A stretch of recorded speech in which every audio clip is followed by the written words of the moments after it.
મારા તો મત વિચારો બહુ ઊંચા છે કે ઘણું બધું જો મને મોકો મળ્યો વિધાનસભા હું લડીશ તો ઘણું બધું હું એટલા બધા સુધારા લઈ આવ્યા છે કે જ્યારે હું એ ટાઈમે ખબર પડે વાતો કરે ગાડા ભરાય, એટલે હું વાતો નથી કરતી, કામ કરી અને દેખાડવામાં માનું છું. હારે એ બમણો લડે છે એટલે એમાં કોઈ પ્રોબ્લેમ નથી, હવે જીતી જાશું. પણ અમે એક વસ્તુ જોયું, પદ્મિનીબાવાળા રાજનીતિમાં આવ્યા ત્યારથી ઠંડા થઈ ગયા છે. તમે આક્રોશિત ભાષા માટે સોશિયલ મીડિયામાં ફેમસ છો, તમે એકદમ કડક ભાષાનો ઉપયોગ કરો, પણ જ્યારથી આમ આદમી પાર્ટીમાં તમે આવ્યા ત્યારથી એકદમ સરસ સરસ વાતો, રાજનેતા જેવી વાતો કરવા માંડ્યા. પણ હું એ ટાઈમે જોડાણી હતી કે જે મારી માનસિક તૈયારી નથી અને થોડુંક મારે ઓલ ઓવર ગુજરાતમાં મારે બધે પ્રચાર કરવો છે, લોકોને જાગૃતતા લોકોમાં લઈ આવી છે.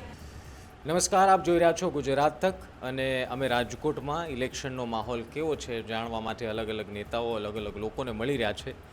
ત્યારે એક મુદ્દો જે રાજકોટમાં ખૂબ ચર્ચાયો 1-2 વર્ષ પહેલાં, એ તો ક્ષત્રિય આંદોલન. ક્ષત્રિય આંદોલનનો મુખ્ય ચહેરો પદ્મિનીબા વાળા સાથે આપ જે વાતચીત કરવાની છે, આમ આદમી પાર્ટીમાં જોડાઈ ગયા છે. એમનું શું વિઝન છે, એમનું શું માનવું છે અને પક્ષમાં જોડાવા પાછળના કારણો શું છે, બધા જ વિષયો ઉપર આપણે એમની સાથે વાત કરશું. બા, સૌથી પહેલાં તો સ્વાગત છે ને થેન્ક યુ ટાઈમ આપવા માટે. આમ આદમી પાર્ટીમાં આપ જોડાઈ ગયા, એવો વિચાર પહેલેથી હતો કે રાજનીતિ કરવી છે કે પછી અચાનકથી એવું મન થયું કે હવે રાજનીતિ થ્રુ આપણે નેતા બનીએ?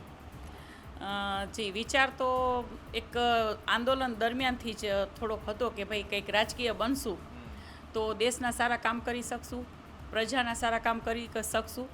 એટલે આમ આદમી પાર્ટી સાથે એક મને એવો સુવર્ણ તક મળી છે કે જે આમ લોકોનો પ્રશ્ન છે અને સામાન્ય લોકોની પાર્ટી છે. અને મને એક આમ વિશ્વાસ સાથે હું કહી શકું છું કે આમ આદમી પાર્ટી જે છે એ લોકોના એટલા સારા કામ, જેમાં આપણે જોઈએ કે આપણા કેજરીવાલ સાહેબ જે IRS જેવા કેડરથી આવે છે, તો જેમાં કહીએ ને કે એજ્યુકેશન પહેલાં છે, ચાયવાળા નથી.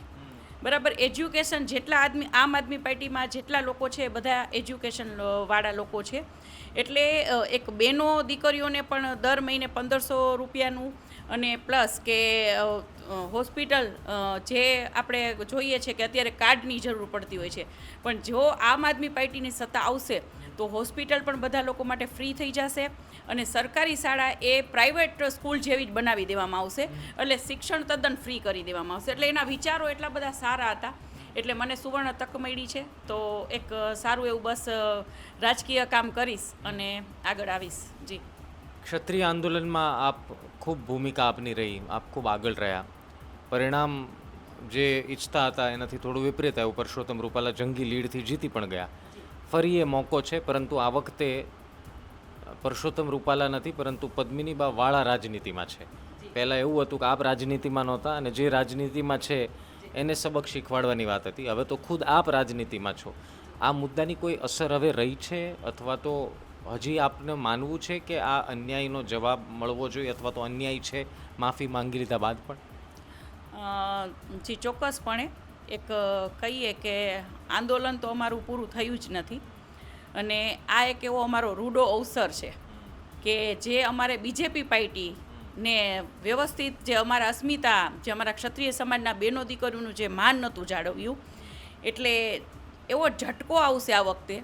બરાબર, એટલે જવાબ દેવાનો છે અને ક્ષત્રિય સમાજ પૂરેપૂરી તૈયારીમાં છે અને એક વોટ દ્વારા જે એવો ઝટકો મળવાનો છે કે બીજી વાર અમારા ક્ષત્રિય સમાજના બેન દીકરી તો શું છે, કોઈ પણ સમાજના બેન દીકરીઓનું કોઈ પણ નેતા, કોઈ પણ સાંસદ, કોઈ પણ હોય એ કોઈ દિવસ વિચાર નહીં કરે કે કોઈ પણ સમાજની બેન દીકરી વિશે આપણે બોલવું. જી, મેદાનમાં ખાલી આમ આદમી પાર્ટી ને ભાજપ નથી, કોંગ્રેસ પણ છે અને આ વખતે ઘણા બધા લોકો કોંગ્રેસની ખૂબ ચર્ચા કરી રહ્યા છે કે ભાઈ બહુ સારા ઉમેદવાર અમુક જગ્યાએ છે, પ્લાનિંગ ખૂબ સારું કર્યું છે. તો આપને નથી લાગતું કે આમ આદમી પાર્ટીની પહેલી લડાઈ તો કોંગ્રેસ સાથે છે કે પછી ભારતીય જનતા પાર્ટી સામે છે? ના, આમ આદમી પાર્ટીની લડાઈ તો બંને સાથે છે. ઘણા લોકો એવું કહેતા હોય છે કે આમ આદમી પાર્ટી એ બીજેપી પાર્ટી 2 છે, પણ એવું નથી.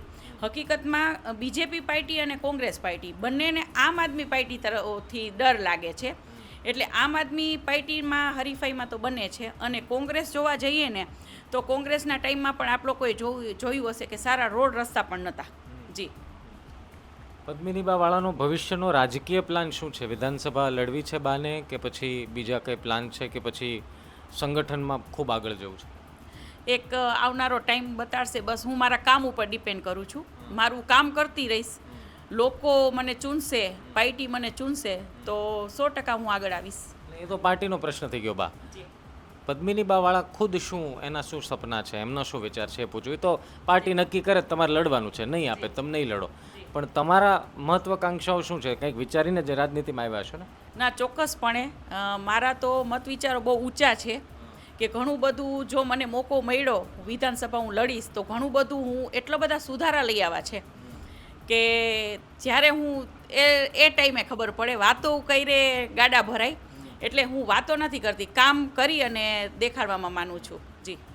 આપ રાજનીતિમાં નવા છો, આપને લાગે છે કે જો કદાચ પક્ષ નિર્ણય એવો લે કે બા તમે ચૂંટણી લડો વિધાનસભા 27માં, તો આપને લાગે છે કે આપ નવા ખેલાડી છો અને સામે પંકાયેલા ખેલાડીઓ છે બંને પક્ષના, તો થોડું મુશ્કેલ નહીં પડે પછી?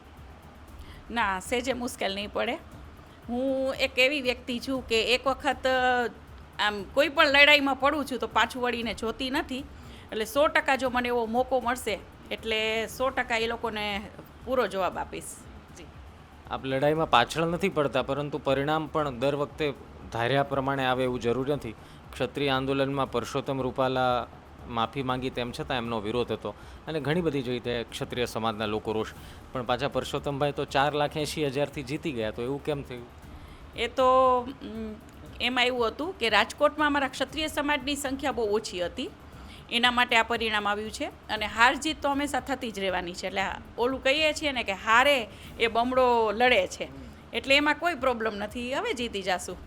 પણ અમે એક વસ્તુ જોયું, પદ્મિનીબા વાળા રાજનીતિમાં આવ્યા ત્યારથી ઠંડા થઈ ગયા છે. તમે આક્રોશિત ભાષા માટે સોશિયલ મીડિયામાં ફેમસ છો, તમે એકદમ કડક ભાષાનો ઉપયોગ કરો.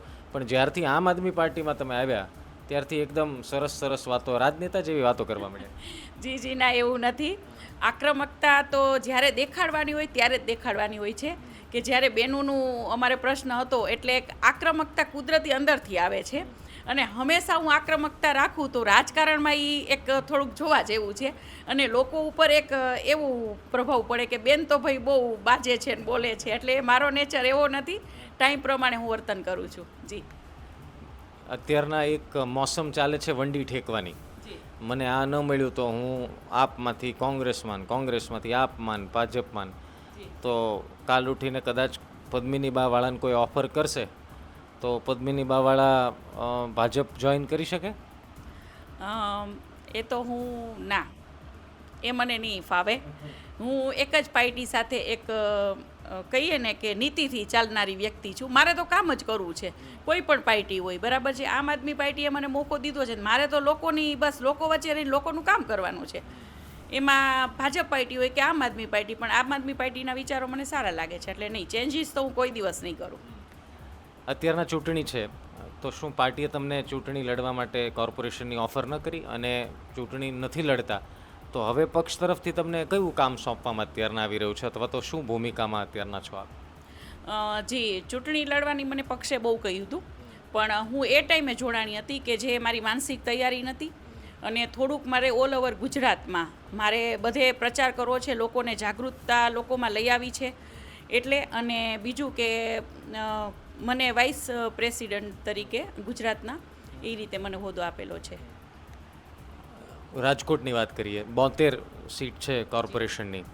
આમ આદમી પાર્ટી ખાતું ખોલાવશે કે પછી કેટલા આંકડા તમને કેટલા દેખાઈ રહ્યા છે 72માંથી? કારણ કે ગઈ વખતે 68 ભાજપ હતી, 4 કોંગ્રેસ હતી. તો અત્યારના તમે જે વાત કરો છો લોકો જવાબ આપશે તો શું આંકડો શું લાગે તમારી, શું ધારણા છે?